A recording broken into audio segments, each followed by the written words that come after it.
It started with a whisper, not from a person. Not even from Earth. It came from the stars buried deep inside a signal no one was supposed to hear. But someone on Earth did. Lieutenant Aaron Voss leaned forward in his seat, eyes locked on his. Screen inside Sentinel Horizon, a massive ring-shaped station orbiting Earth's dark side.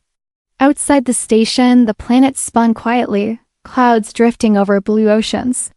But inside this hidden station, something had just gone very wrong. "Ma'am," Aaron said, voice tight, "you need to hear this." Commander Raina Malik stepped over quickly, her boots clicking on the metal floor.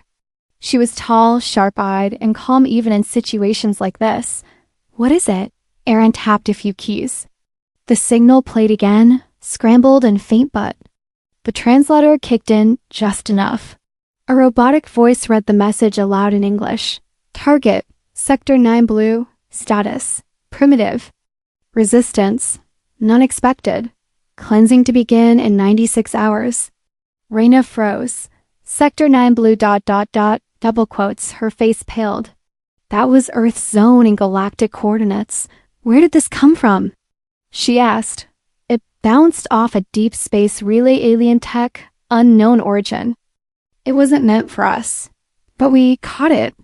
Aaron stared at the screen. We weren't even supposed to exist to them.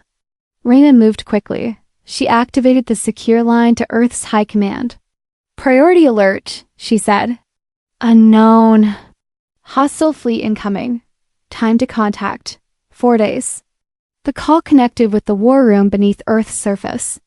On the screen appeared General Mace Calderon. He had a scar across his jaw, snow-white hair, and eyes like cold iron. "We've been waiting for this," he said quietly. "Activate Protocol Aegis." Across the solar system, hidden places lit up dot under the ice of Europa. Deep below the clouds of Venus, inside the rocks of Mars, Earth's true strength began to wake. Weapons once thought impossible, engines that bent time, and ships too powerful to reveal, all hidden from the world, now preparing for war. On the ring station, Aaron stared out the window. Earth looked peaceful. Families below had no idea. They believed Earth was still small, just starting out in space. That had always been the plan. For 70 years, Earth had faked its weakness. The space program shown to the public was old rockets and slow stations, just enough to look real. But it was all an act. The real Earth was light years ahead. They had been watching the stars, listening to aliens, copying their tech and building. "Why now?" Aaron asked. "Why are they coming?" Raina didn't answer at first. She looked down at the floor, then back up. "Because we've reached the point they fear most," she said. "We're close to discovering faster than light travel." Aaron blinked. "But we already have it." "Yes," she said. "But they don't know that. Not yet. They think we're still climbing. And now they want to knock us down before we stand too tall." Back in Earth's command center, General Calderon stood in front of a massive display. It showed 12 red blips enemy ships approaching from the edge of the system. "These aren't scouts," he told the president. "They're cleaners. They wipe out civilizations just before they rise." President Miraquan watched silently. "Can we stop them?" Calderon nodded. "We don't just have ships. We have the Archangels." Even the president looked uneasy. "At that, those haven't been used. Ever. There's a reason," Calderon said. "They're not weapons of war. They're the end of war." The order was given. Across space, 5 massive ships came to life, each the size of a small moon, built in secret, powered by stars.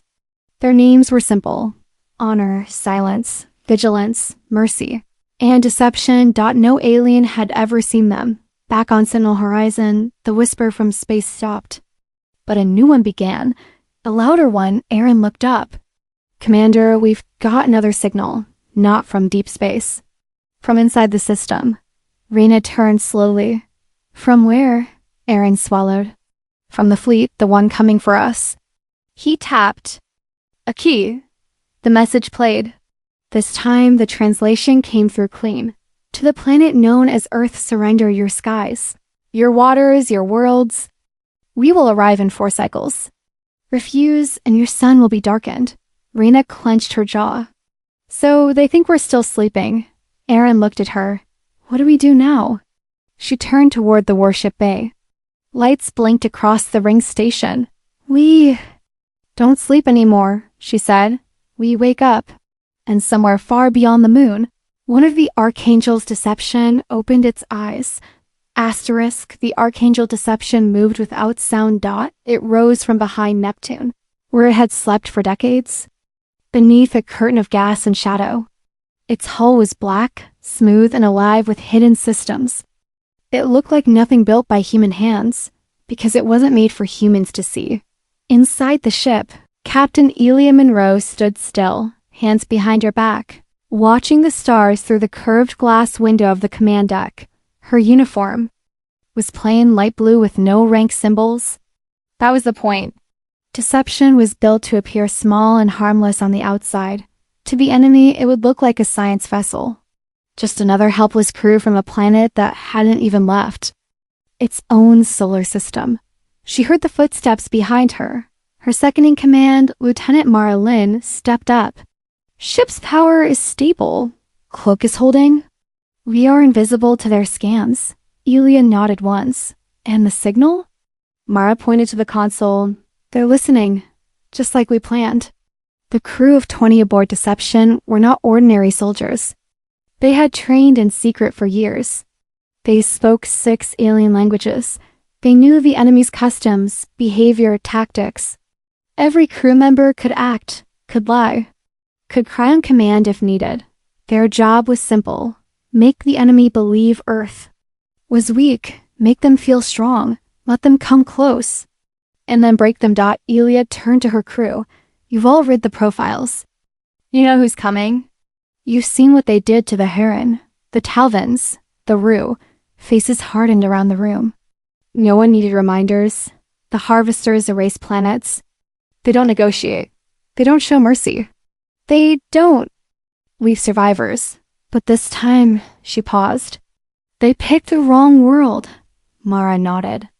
The wrong century, too. The ship drifted past the orbit of Saturn. Far away, 12 black alien ships approached in perfect formation. Their shape was unlike anything human, twisted, sharp, like bones bent by time. They didn't shine, they swallowed light. Each one was 10 times the size of Deception and completely unaware of what it was about to face. On board one of those alien ships, Overlord Tar-Yun stared at a screen. What is this? He asked, voice clicking through his translator. A single ship? Yes, Overlord, his officer replied. It is approaching slowly. No weapons, no shields, no sign of advanced power systems. Primitive, curious. Tar-Yun narrowed his eyes. A messenger, perhaps. Shall we destroy it? No, let them speak. He leaned forward. Let's hear them beg. On Deception, the communication alert flashed. Mara accepted the call. The alien face filled the main screen. Yellow eyes, silver skin, rows of fangs. A voice came through, deep and smooth. This is Overlord Tar-Yun of the Harvester Fleet. Identify yourselves. Elia stepped forward. She softened her face, made her eyes wide, nervous. Her voice shook just enough. We're from Earth, a science vessel. We didn't know anyone else was out here. We mean no harm. Tar-Yun showed his teeth. You are the first to greet us? How polite. We're just explorers, Elia said. Please don't hurt us. We don't even have weapons. He nodded slowly. You don't need to explain. Your planet has been chosen. Its oceans, minerals, and life will serve us well. A quiet gasp from one of Elia's crew real or acted. She didn't know. Didn't matter. It sold the fear. We need time, she said, to speak to our leaders, to understand what's happening. Tar-Yun's voice turned cold.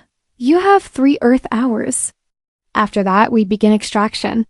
If your people resist, they will be erased. The screen went dark. No one spoke. Not yet, Dot. Then Elia's voice broke the silence. Mara, send the message. Mara nodded and tapped her console. A narrow signal shot across space straight to Sentinel Horizon. It contained only 2 words. They're in. Far beneath Earth's oceans, something began to rise. High above the moon, armored satellites turned slowly. Dot in Mars orbit. An entire weapons ring came to life, and behind Jupiter, another archangel. Ship blinked into existence. Mercy. Dot back on deception. Elia let out a slow breath. They see a weak animal. They think we're scared. They think we're alone. Mara smiled. They're not wrong. We are scared. But we're not alone. Elia replied, never were. Outside, the enemy fleet moved closer. Asterisk and Earth, long silent, began to wake. The 12 harvester ships glided forward, dark and silent like shadows in space. Their hulls shifted in strange patterns, absorbing every bit of light around them. They looked like floating nightmares, smooth, sharp, and cold. On the lead ship, Overlord Taryun stood at the center of his command bridge, arms crossed behind his back. His officers watched glowing screens filled with data about Earth.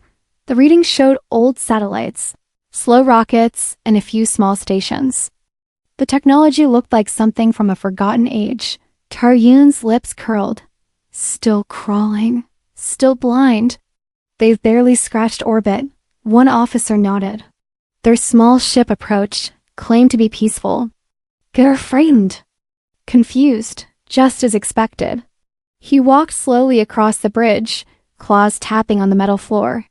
They don't realize what we are. That's fine. They will learn. Back aboard Deception, Captain Elia Monroe sat at the center of her bridge, watching the enemy fleet draw closer on her hidden display. The ship's cloak kept her crew invisible. To the harvesters, it still looked like a single slow-moving science. Ship drifting helplessly. Lieutenant Marlin checked her sensors. They've begun deployment. Smaller scout drones are launching. I count 80. No, 92. They're spreading toward Earth's upper orbit. Elia nodded. Let them scan. Give them exactly what they want to see. Which version? Version 3. Show them a weak power grid, a few useless defense satellites, and one broken ship pretending to call for help. Mara smirked. That should do it. On Earth, General Mace Calderon stood inside the underground command hub, watching the same drones approach through hundreds of hidden tracking systems. He didn't speak. He just watched, arms crossed, as his officers worked in silence. Finally, one of them turned. Sir, the last cloaked ship is now in position. All 300 are active. Calderon nodded. Status of Archangels? 4 online. One's still waking. Calderon frowned. Which one? Silence, sir, still charging. He looked at the giant display above him. It showed Earth surrounded by dozens of blinking dots, blue for human ships, red for alien ones. The dots moved slowly, like pieces on a giant board. A voice came through the speakers. It was Elia. General, they've started scanning the planet. They believe everything we've shown them. Calderon stepped closer to the mic. Hold position. No change. We let them believe. Right up to the last second. Alia's voice replied. Calmly. Understood. Aboard the harvester ship, Overlord Taryun received the first scan reports. Primitive, the sensor officer said. No energy shields, no orbital defense systems. Only one active vessel, the science ship that contacted us. Taryun made a low sound deep in his chest. They don't even know we're here yet. Another officer spoke up. We should begin harvesting. Their surface cities are easy targets. No, he said. Let me speak to the small ship first. Let me enjoy the fear in their voice. He ordered the comms channel open. Back on Deception. The bridge lights dimmed slightly as the alien message came through. Earth vessel. The cold voice said, your time is ended. Your leaders did not respond. We will begin cleansing your world. Do not interfere. Elia stood, face calm. She gave the signal. Open the channel, she said. The alien's face appeared on the main screen again. Overlord Taryun, with His glowing yellow eyes and sharp fangs. Yulia didn't act afraid this time. She looked directly at him and said, "I think you made a mistake." Taryun blinked. "What?" "You thought we were prey. Weak. Alone. You thought we didn't know what was coming." She smiled now, just slightly. "You thought wrong." Before the alien could answer, Ilya gave a quiet command. "Show them." In an instant, all across the solar system, 300 Earth ships dropped their cloaks. They lit up space like stars, suddenly igniting. Massive battle cruisers appeared above Earth, behind the moon, between the gas giants. Hidden railguns unfolded. From asteroids, dozens of drones poured out of the Martian ice tunnels. Satellite weapons activated around Earth, glowing with charged energy. On the harvester ship, alarms screamed. They were cloaked. Entire fleets surrounding us. Taryun turned to his officers. "Impossible." Back on deception, Ilya leaned forward. "We let you come here. We let you scan us. We even let you talk." She paused, then spoke quietly, but we never stopped. Watching. Asterisk panic spread through the harvester fleet. On every alien ship. Alarms flashed. Red lights spun. Officers shouted. Their screens filled with new contacts, hundreds of them. Earth ships were everywhere. They hadn't come from far away. They had been there all along. 300 warships, an officer cried. Surrounding. Use in all directions. Overlord Taryun's eyes narrowed. His hands gripped the edge of his command platform. Where were they hiding? No idea, Overlord. They came from behind moons, inside asteroids, even under planetary rings. Their stealth tech is beyond anything we've seen. He turned to his weapons officer. Target the closest group. Fire now. Unable to lock on. The officer said, "They're jamming our systems." Taryun's mouth twisted into a growl. Then fire blindly. Do not let them strike first. But they were already too late. Across space, the human fleet moved in silence. There were no warnings. No speeches. Just precise action. From the Archangel Vigilance. A single blast of blue light cut through the void. It wasn't heat. It wasn't sound. It was a pulse one that disabled the weapons of the lid. Harvester ship without even scratching the hull. Then another ship, Mercy, sent a wave of magnetic force that turned 3 enemy engines off like flicking a switch. The alien fleet was trapped, surrounded, blind, powerless, on deception. Ilya watched the scene unfold on her screens. Her crew said nothing. They had trained for this for years. No one cheered. No one relaxed. Update, she said quietly. Mara replied. 6 ships disabled. No casualties, no deaths. Just silence. Ilya nodded. Good. No blood. Suddenly, a new alert flashed on her panel. One of the harvester ships was still moving. Somehow, it had kept partial power. It was trying to escape. Captain, Mara said, pointing. They're charging their FTL drive. If they get away, they'll warn others. Call for backup. Ilya didn't hesitate. Target them. Minimal force, but stop them now. From Earth's defense net, a precise energy beam shot across the system. It struck the escaping ship just as it passed Mars.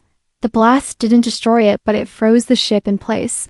Cutting its engines cold. The ship drifted, harmless. All around the solar system. The harvesters were now just floating shadows dark. Giants stopped by a light. In the underground command bunker on Earth. General Calderon watched it happen with steady eyes. He turned to his aide. Any threats left? None, sir. All ships disabled. No launches, no counterattacks. Damage? To our side, none. Calderon gave a slow nod. Then send the message. His voice echoed through deep space relays, encoded, encrypted, and translated perfectly. It reached every harvester ship in seconds. It reached Overlord Taryun directly. This is General Mace Calderon, Earth Command. Your fleet is surrounded. Your weapons are offline. You are trespassing in a sovereign system. There was a pause. Leave now and live. Back on the Harvester flagship, Taryun stood in frozen silence. He had invaded over 20 worlds. He had broken moons, burned cities, erased species. But never not once had he walked into a trap. And now, she was in one of his officers. Turned to him, voice shaking. What do we do? Taryun stared at the human ships on his screen. They glowed blue and gold and white, beautiful and deadly. He whispered, "We underestimated them." Just then, the human ship Deception appeared directly in front of the flagship. Small, harmless looking. Still pretending to be a science vessel? Direct line open. Captain Elia Monroe stood calmly on the screen. Her voice was soft, but firm. You came here thinking Earth was sleeping, that we were slow, weak. She leaned slightly forward, but we were listening. Taryun's yellow eyes narrowed. You planned this? Yes, Elia said. For decades. She paused, then spoke the words she had waited years to say. Now you will go back. You will tell them what you saw. Tell them Earth was never asleep. We were waiting. Taryun stared at her for a long moment. Then slowly he gave the order, retreat, all ships, now. One by one, the disabled Harvester ships were allowed to restart. Their jump drives came back online. None were fired upon. None were chased. Earth had made its point. And as the enemy ships vanished into deep space, the solar system grew quiet again. But the galaxy would not stay quiet for long, because the word had already begun to spread. Earth had awakened, and it had teeth. Far across the stars, the message spread. They said Earth was weak, that it was still learning to fly. But now the galaxy knew the truth. Earth had not only survived an attack, it had stopped an entire Harvester fleet without firing a single deadly shot. On the Galactic Communication Network, the story traveled fast. Whispers turned into news turned into fear, and fear turned into questions. Who are the humans? Where did they get this power? Why were they hiding? In the council hall on the planet Vernon Prime, leaders of the core species gathered in emergency session.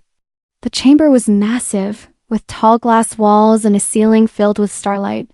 Delegates from 57 advanced civilizations filled the curved rows, their voices sharp with worry. They were primitive, a scaled ambassador hissed. We watched their early rockets. We saw their slow signals. This makes no sense. They tricked us, said another, long and insect-like. They were never behind. They were listening. Toval, the speaker of the council, stood slowly. His 4 blue arms rested on the podium. It is clear now, he said. Earth faked its weakness. It studied us while we ignored it. A crystalline being beside him flickered with nervous light. If they learn from us, they may know our weaknesses. That's dangerous. It's already too late, Toval replied. They've shown the galaxy that strength does not belong only to the old empires anymore.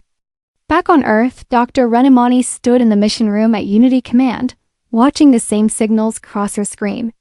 She wasn't a soldier. She didn't fly ships. But she spoke 16 alien languages and had spent her life studying how other species thought, moved, and ruled. She knew what the galaxy was feeling right now, not just fear shift. The old powers were used to being on top. Earth's silence had made them feel safe. Now Earth had spoken, and the sound was changing everything. General Calderon entered the room quietly behind her. They're calling for a council meeting, he said. They want us to explain ourselves. Dr. Amani didn't turn. They don't want answers. They want to see if we're going to take over. Are we? Calderon asked. She smiled softly. No, but we are going to help those they've kept quiet. He nodded. Then it's time. Later that day, Earth sent a reply to the council. It didn't come from a warship. It came from a small silver diplomatic vessel named Horizon Light. Aboard was Dr. Renimani alone. She wore no armor, carried no weapons. Just a blue coat and a tablet full of translated truths. The journey to the central galactic station. Nexus Prime took only hours through Earth's new slipstream data. Technology copied and improved from a dozen alien systems. When she arrived, she stepped out alone onto the shining platform. Thousands of eyes watched her. She was the first human many of them had ever seen in person. Some expected a monster, some expected a conqueror. She was neither. Inside the council hall, she stood on the speaker's circle. Her voice echoed softly, carried by the translators. People of the galaxy, I'm Dr. Renamani of Earth. We've been quiet for a long time. You took that silence as weakness. The chamber buzzed with soft tension. We watched as entire worlds were crushed by fleets.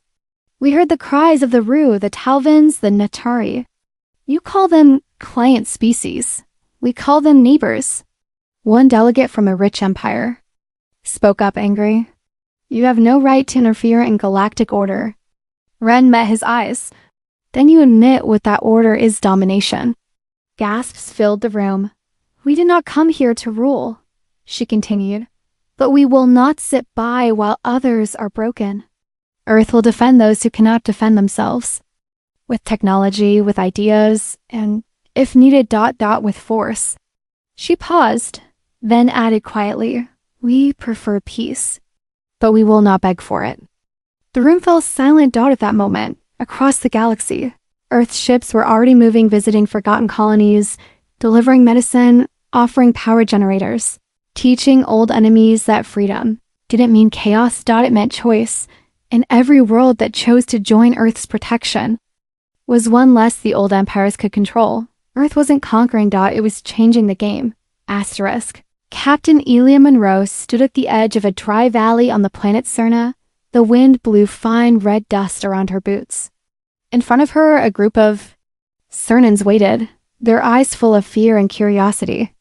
They were thin, with pale skin and dark veins visible beneath the surface. Most were silent, but one woman taller than the rest stepped forward. You're from Earth, she said slowly. Elia nodded. Yes, we received your signal. You asked for help. The woman looked behind her at the others. We were told Earth was a myth, a legend. Maybe we were, Elia said. Until now. Behind her, two of her crew opened the cargo doors of the Deception 2, a new version of the old ship, faster, brighter, and fully visible. Inside were boxes of food, water generators, and medical supplies. A machine the size of a table stood at the center. It hummed softly as it turned dust into clean water. A young Cernan boy gasped and ran forward. He touched the side of the machine and looked up at Elia. You can make water? She smiled. We can make a lot more than that. The crowd slowly moved forward, not rushing, just watching. Some still didn't believe what they were seeing. Their planet had been under Zaran control for decades. The Zaran collected resources, gave nothing back, and punished anyone who asked questions. Now, for the first time, someone had come to give instead of take. Elia watched the faces in the crowd, memorizing them. She had seen expressions like these on other worlds. First disbelief, then hope. Her second in command, Mara, stepped beside her. Local guards are watching from the cliffs. They haven't moved yet. Elia glanced up. 3 dark figures stood on the ridge. Zarans, armed, but they weren't attacking. They're waiting for orders, Elia said. And they don't know what to do. She turned toward the crowd. You have a choice now. Stay under the Zaran or walk with us. The tall woman stepped forward again. Will they let us? They don't decide for you anymore. Suddenly, one of the Zaran guards raised a weapon and shouted, This is illegal. Earth has no authority here. Elia didn't move. I'm not here for authority. I'm here because someone asked for help. The Zaran stepped forward, aiming his weapon, but before he could take a second step, a sharp sound filled the air. A beam of light appeared next to him, hitting the ground. He looked up. Overhead, an Earth ship hovered silently, its cannons locked on the ridge. Elia raised her voice. No one needs to get hurt, but we will not allow harm to come to the innocent. Zaran stepped back. The other 2 guards lowered their weapons. They weren't ready to die for a fading empire. Ilya turned back to the crowd. If you want to join the coalition, we'll stand by you, not as rulers but as friends. The tall woman dropped to her knees, not in worship, but in relief. We thought no one was coming, she whispered. Well, Ilya said softly, helping her up. We're here now. Similar moments were happening on other worlds. On Gessa, Earth engineers helped clean poison from the rivers. On Braun, doctors set up mobile hospitals and old mining camps. On Trella, soldiers trained freed locals to protect themselves. Each world that accepted Earth's help lit up on the galactic map right. Blue stars spreading across dark space. The old powers tried to stop it. Zarin warships threatened one colony. Thought agents spread lies on another. But the people had seen too much. Earth's actions spoke louder than any warning. Back in the Nexus Council Hall, some members demanded Earth be punished. They're breaking old rules, one shouted. They're spreading influence too fast. But others stood and argued back. They're giving medicine where we gave none. They're building while others destroy. And slowly, the council began to shift. Dr. Renamani watched from her seat, silent for now. She didn't need to speak. Not yet. The galaxy was speaking for her. Outside the council chamber, reporters from dozens of worlds broadcast the change. Screens showed Earth ships landing on wounded planets, people cheering, children laughing beside human machines. Even the old empires had to ask, were they losing control? Or just losing trust? And above it all, Earth kept moving, not for conquest, not for revenge, but because they knew the truth. Power only matters if it protects. 1 year after Earth revealed its power, the galaxy looked different. Old empires were quieter now. The harvester fleets had not returned. The Zarin patrols stayed close to their own space. The core species, once so sure of their place, now watched. Earth's every move with a mix of fear and curiosity. But something more important had happened. Change had begun. Worlds once forgotten were now protected. People who had never seen kindness from outsiders were building futures with tools given freely by strangers who asked nothing in return. At the edge of known space, a new station floated above a small blue planet. It was not built by Earth alone. It was built with help from 17 different species, all members of the newly formed coalition.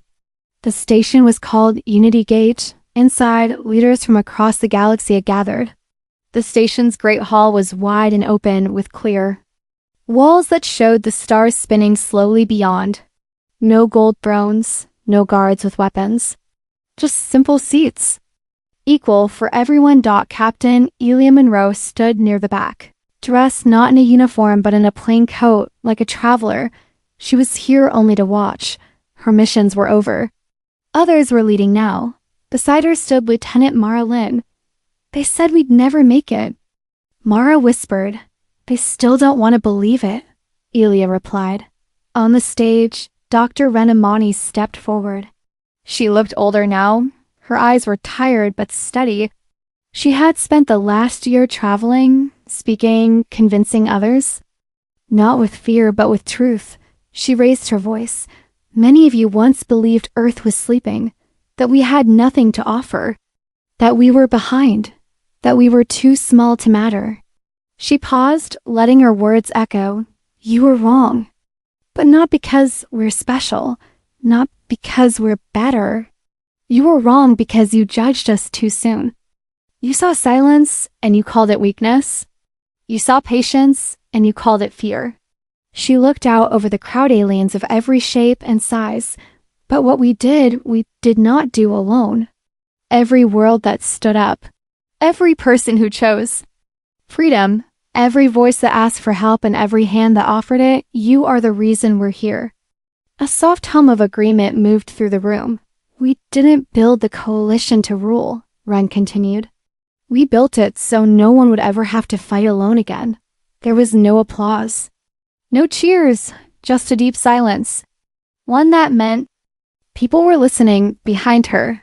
The screen changed. It showed the faces of people across many worlds, young, old, different species, all smiling, working, healing. Then, one last image. The Earth, shining in space, Ren stepped back. In the quiet. A Zarin ambassador stood. Tall, proud, once angry, now thoughtful. He looked around and spoke softly. We feared Earth would destroy the balance of power, but now we see maybe it was never balanced to begin with. Then a voice from the far side of the room. Thin, shaky, but full of meaning. I come from a world that was always ignored. Now our children drink clean water. It was a Cernan elder, the same woman Elia had helped. My people will never forget what Earth did for us, she said. Silence cracked. A few nodded. Then more. Then many. Elia turned to Mara and whispered, This is the real win, not ships. No, Elia smiled. Change. Later, Ren returned to her ship. General Calderon was waiting for her on the screen. They listened, she told him. He nodded slowly. Not all, but enough. More will come. He looked at the stars behind her. There will still be trouble. Yes, but now we're not alone. On the station, the new charter was signed. Not by Earth first, but by the smallest world in the coalition. Earth insisted. They had always said this wasn't about power. It was about something better. Across the galaxy, people watched the ceremony. On broken worlds, in dark stations, inside small homes where children dreamed of stars, hope spread like light through. The void. They said Earth was quiet because it was weak. They said humans were behind. But Earth had simply been watching. Waiting. Preparing. And now that they had spoken, the galaxy would never be the same again. Asterisk.